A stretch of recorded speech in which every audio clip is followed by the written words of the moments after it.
Този машин за пукники съдържа три части.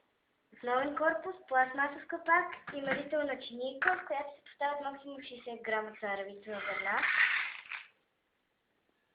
след което се изсипва в горната част на пластмасовия капак. Тази чинийка се оставя на страна и не се поставя върху самата машина, за да не се запари прекалено много. Включвате кабел в контакта и натискате белия бутон, на който пише On-Off. Царевицата започва да се върти и черната плоча започва да се нагрява.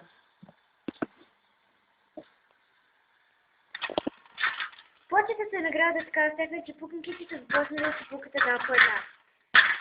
Този процес трябва различно при видове царевица, но в този случай това се отнема около 6 минути.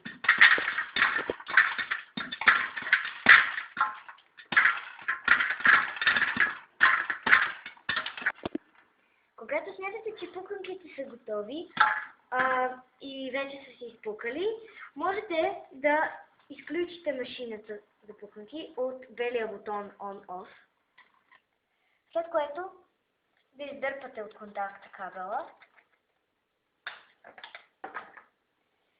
и за да ви е по-удобно за сервиране, самият пластмасов капак, който не трябва да се пипа директно, защото е много нагрят, се превръща в купа.